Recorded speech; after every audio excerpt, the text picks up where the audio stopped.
I'm Jim Geraghty of National Review here at CPAC 2014, and my next guest really doesn't need any introduction. You've probably seen him, his face all over National Review. Alan West, former member of Congress, perhaps a member of Congress again, or perhaps Senator West, or God's will. President West. Oh my God! Now you really want to start the rumors, don't you, Jim? Well, we'll see what God has in store for me, but I will always serve this great nation that has done so much for me in my life. Excellent. Now, obviously, you're a former congressman from Florida. Yeah. No shortage of dramatic political events in Florida lately. We'll start at the top and work our way down. The governor's race. Rick Scott has had a really tough time for the first couple of years. His poll numbers are starting to inch up. I was surprised to see like 4 million jobs were created in the state over the last couple of years. But it looks like he's neck and neck with Charlie Crist, who, I had this weird dream he was a Republican. And a Republican governor. That's right.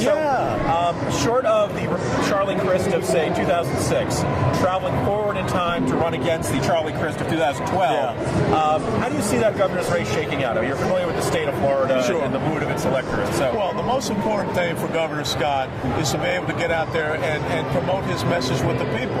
And I think that's been the toughest part for him, is not making that emotional connection. And when you think about our side, the Republican side, that's where we always have problems. I mean, Mitt Romney, running as a really strong businessman at a time when the economy was tanking, could not still make that connection with the American people. So all the great things that Governor Scott has done, he just needs to be able to get out there in a setting like this, or just sitting in a very non-formal way and talking to people. And I think that's the key. Because all Charlie Crist is going to try to run on is personality.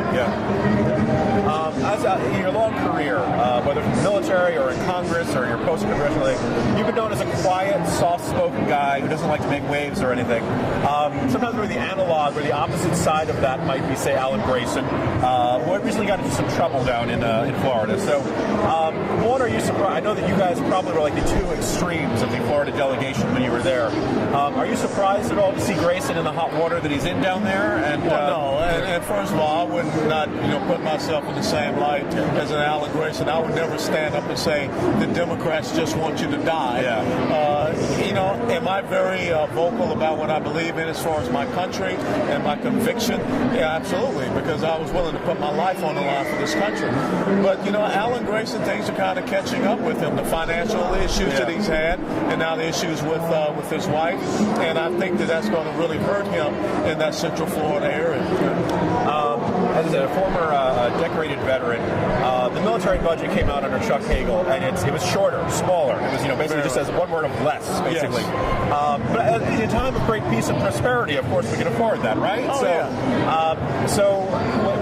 As you look at that Hagel budget, is there any? I know we're eliminating A-10s and all kinds of less close water ships for that stuff. Are there any aspects of the budget cuts that concern you most, and being as most ominous for the world we'll face in the future? Well, that's absolutely right, because what they're doing is they're trying to take resources away from the military and shift it over to the welfare nanny state. Well, the most important responsibility of the federal government is to provide for the common defense. And obviously, Chuck Hagel has not been on the modern battlefield to understand that the A-10 is still a very important close air support platform, because an F-15 and an F-16 dropping a 500-pound bomb, that's not close air support. So obviously that shows you have a Secretary of Defense that is totally out of touch. And when you look at the history of American engagements, we decimated the military after World War I, then came World War II. We did it after World War II, then came Korea. And we always get ourselves caught short. And at a time when the 21st century battlefield is so complex, so nebulous, and going from non-state, non-uniform belligerents all the way up to what we saw Russia doing, China with this incursion to the South China Sea, now is not the time to start making the military a bill payer for fiscal irresponsibility. I was talking to Al Cardenius, who's running the show here at CPAC, and he said they suddenly realized at the last second they had to have a panel on Russia and Ukraine and Crimea. Yeah. It was a huge late-breaking story. Flash of the obvious. Exactly. So, as an expert on military affairs, what should the U.S. be doing in response to this? Obviously, we don't want to go out in an all-out war with Russia, but at the same time, it feels like we need to do something. So, if Obama was willing to listen, which I realize this is now a science fiction scenario, but if he was really willing to listen, what would you advise him to do? Well, first of all, I would have told him, Mr. President, foreign policy has to be proactive and not reactive. Now, since the fact that events are now dictating what you have to do, first of all, having a 90-minute or 60-minute telephone conversation with Vladimir Putin is insane. It's insidious. You should call him, 5 minutes should be it, and you should make your points and hang up.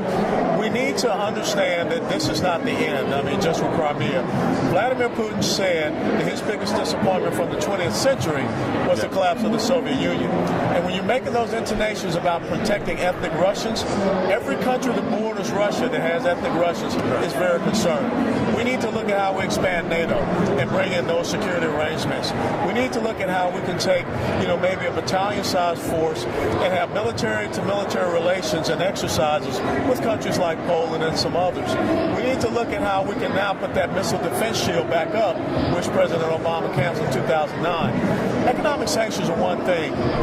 Diplomacy is another thing. When you're dealing with a bully, when you're dealing with a strong man, a former KGB guy, he's looking for strength. And that's the type of response we need to have. And finally, it seems like it's a perennial topic at CPAC. The conservative movement and the Republican Party as a whole both want to reach out to minority communities, want to reach out to groups that have not traditionally voted Republican in the past. We talk about it, don't always see a great deal of action, and when you do see action, don't always see the dividends. I realize it's a topic we probably talk about for hours, but with the conservative movement, what does it need to do that it's not doing now to reach out to these communities? Well, what you just said, I want you to scrap that word. I don't want to say reach out. I don't want to hear outreach. I want to hear us talk about policy inclusiveness. Right now, the biggest issue that we as conservatives and the Republican Party can just hammer Democrats on is school choice, school vouchers, charter schools. President Obama in April 2009 canceled the D.C. school voucher program. He's using his Department of Justice right now to go after the Louisiana school voucher program. Bill de Blasio is killing charter schools in New York City and Harlem. That's right. If there's one issue that we can make a connection, that is it. And so what we need to do is talk about, how do we restore the family? Out of wedlock births in the black community, 72%. Decimating of the family, lack of education opportunities. Rand Paul did great to go in Detroit and talk about urban economic, empowerment zones. Of course, the president comes back with this promise zones and brothers keepers, but it's just empty rhetoric. So we've got an opportunity to really touch on issues and policy, and we got to continue to show up. That's what we don't do. Wes, thanks very much for joining us. Thanks, Jim.